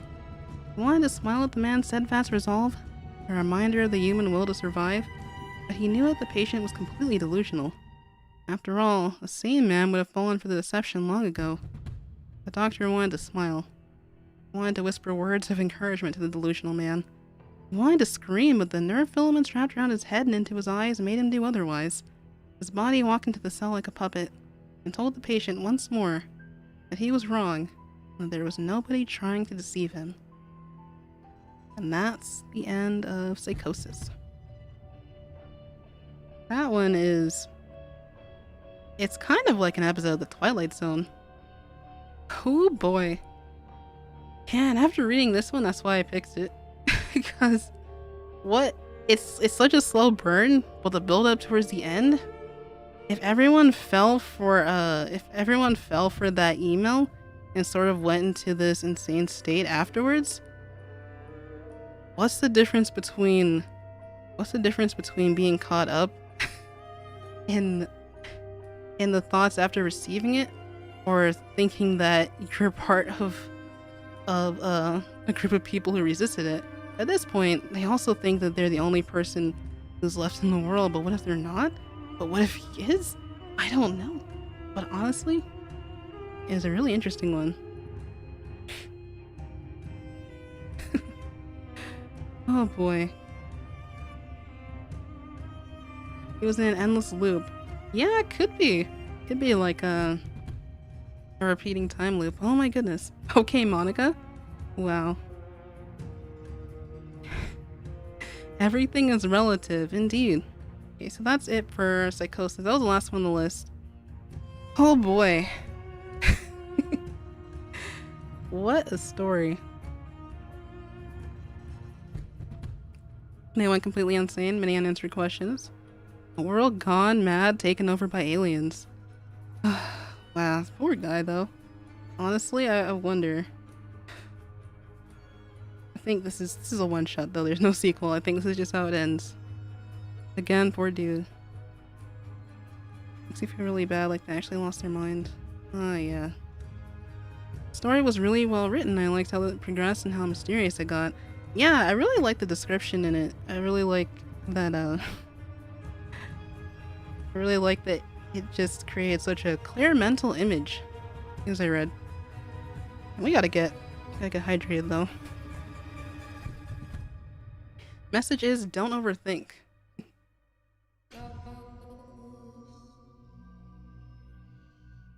Oh. I don't know that meme, eggnog. I don't know that one. 2-sentence horror story. I never sleep. I keep waking up. Oh my goodness. Wow, that's deep. Oh, and thank you for subscribing. Appreciate it.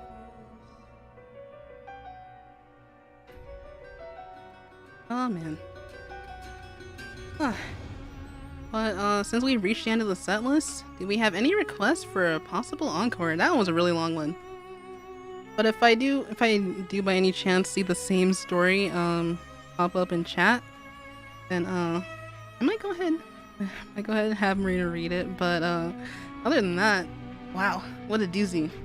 So all the stories will be timestamped for this reading. It's a lot of fun, and I really feel the chills. Halloween and Splatoon's coming up, so hopefully you'll enjoy the day if you celebrate it. Or play some trick or treat Splatfest battles with your friends. Whatever y'all might have planned. I don't know.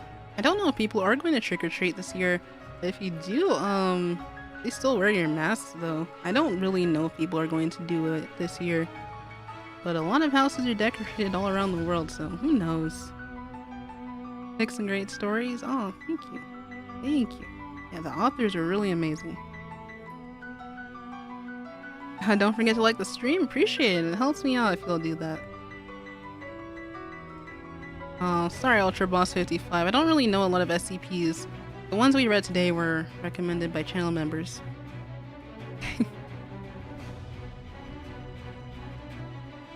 But yeah, I think I don't see any more requests from anybody. We'll have a different set list for tomorrow, since we'll have Captain 3 reading a few stories. Sonic EXE is tomorrow though. There were a couple of people who asked about that. Last one really got me? Yeah. Happy Halloween, everybody. Happy Halloween. Music is getting slightly chaotic. Oh man, it's a 1-hour playlist.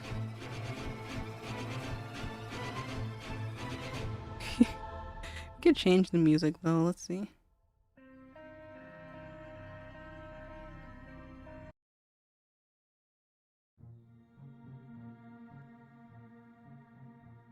Or we could also lower the volume too. Excited to see what 3 will read tomorrow. Yeah, it's gonna be fun. Well, thank you for the super chat as well, Tuck. Happy Splatterween, sending virtual hugs and spoopy vibes.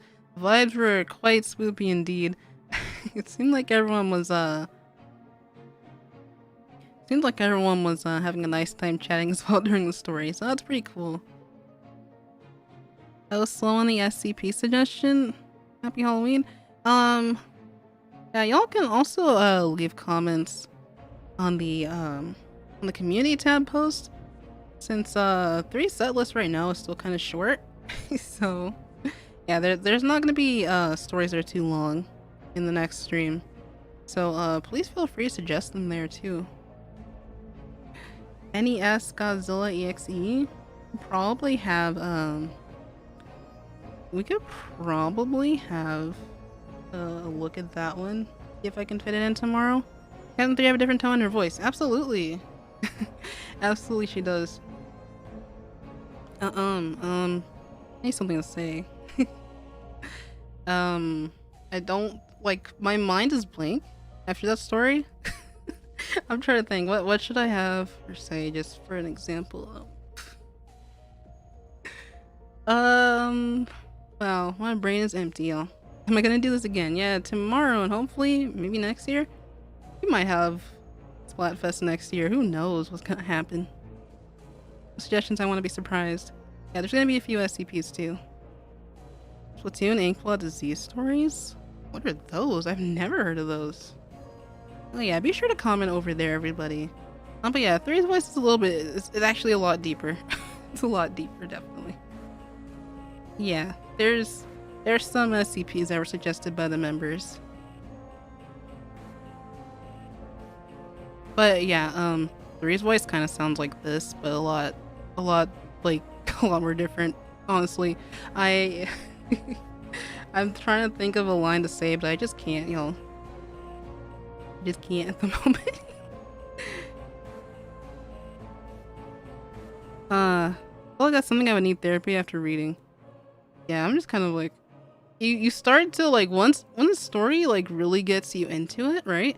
Like you just sort of feel like you're there. Like you're not like the main character, but you're there watching it happen. Like you're a side character watching it all go down, and you're like, oh, it's just, the atmosphere was so well done.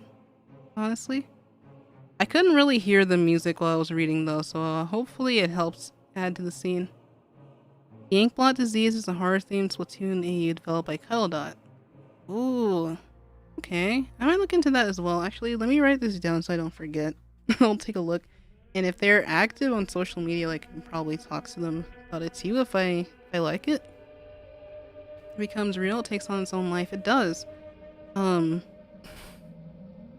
Wow, yeah. That's cool to see Splatoon creepypasta. I knew someone who did this one AU for the Splatoon manga, where I think Ryder and Aloha were the only ones surviving after like a zombie outbreak or something. I don't know. I think people have like really good ideas. The new art that the Splatoon team posted for the spooky season. Indeed, I have. Yeah, and if y'all don't know what I'm talking about, let me go ahead and show you.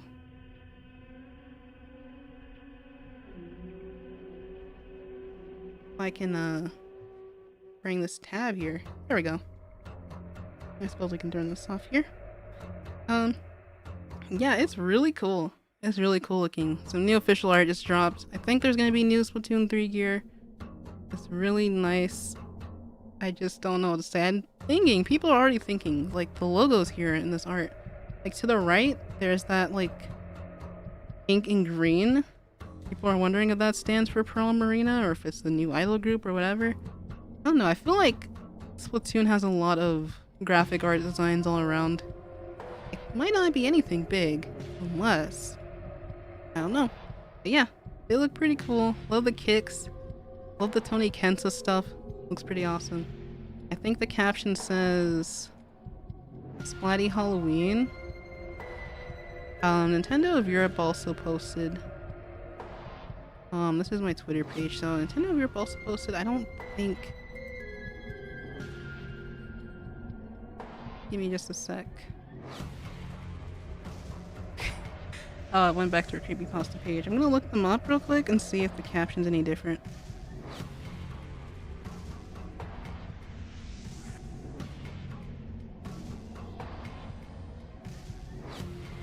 For some reason, it's not coming up.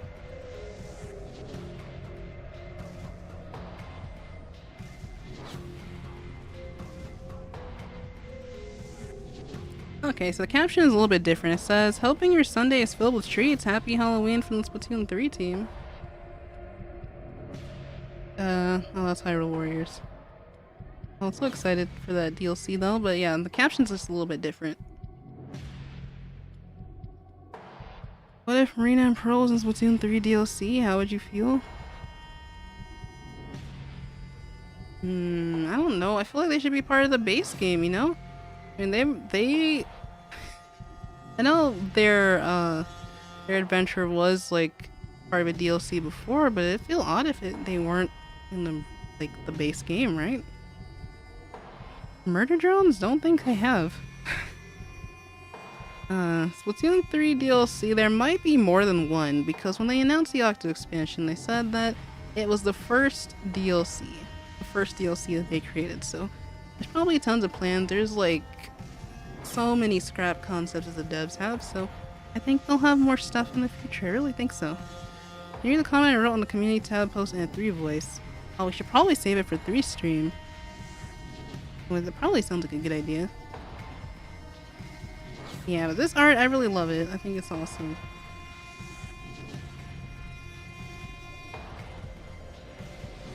Huh. Yeah, I'll have to look into, what was it called again? Let's see. Someone wrote the title in chat. I'm trying to look for it again.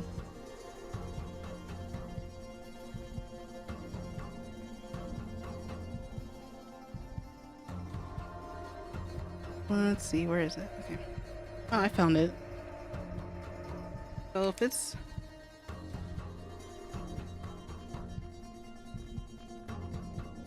If it's something that's not too long, we'll definitely take a look into it.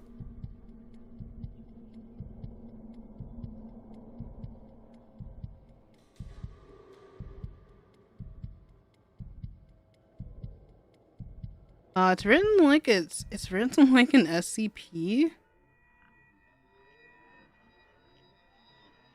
That's really cool. I'll have to take a look at it after stream. But yeah, the stream tomorrow will be at 4 p.m. EST, 2 p.m. PST, I think 8 p.m. GMT. So it's a lot earlier on in the day. So thank you to everyone who came out tonight. I know it's late, but I don't know, spooky streams late at night, like the vibe is just impeccable for that. Huh. Oh yes, and we do have an announcement also. I'll be working on this throughout the week, but after the Super Mario Sunshine episode, which there will be a part 2 coming up later in November. Since that video took quite a long time to edit, we'll probably have a Hooked on Gaming Q&A stream at some point in the future, just so I can share with y'all why the process takes so long. Let's make this disappear for a sec. So members voted, actually, for Marina to play Hollow Knight. So that's gonna be our like spooky episode special. At the time I forgot to let y'all know that there would be member polls if anyone's interested in becoming a member at the time. But yeah, there are a couple of Halloween polls, and this ended up winning. I believe some of the other games that they'll play in the future are Subnautica and maybe Five Nights at Freddy's for other like spooky episodes. That's a potential thing. I've also wanted to play Yomawari Night Alone for the longest, but I forgot to add that on the list. Yeah, so that's coming up pretty soon. Maybe next weekend if I can. If not, I'll always let y'all know. But the atmosphere of Hollow Knight is... I like the music. I try not to spoil myself too much, but I really like what I've heard so far. The atmosphere is really amazing, so I'm looking forward to it. Looking forward to seeing how Marina's gonna react to it. Oh, my brother loves that game. Nice, good choice. The FNAF game is probably gonna be FNAF 1 or 2, because honestly, 3 and 4 are way too scary for me. I'm sorry. It's gonna be good. I hope. If it's a challenging platform, I'll try my best. But yeah, that's it for announcements. Thank you so much, everybody, for coming out. Hopefully, you can tune in for 3 streams tomorrow. This one will be timestamped as soon as I can. But try Dark Deception. I've seen Gura play it. It looks really wild. Oh man, I feel like I'd be panicking and sweating playing that one. Could be a good idea for like a challenge episode later. Who knows? But yeah, stay off the hook, everybody. Stay fresh. Please drink your water and get some good sleep if it's nighttime where you are. If it's not, then I don't know, you can take a nap or you can do whatever you can do whatever you have planned for the day. Don't take my word for it. All right.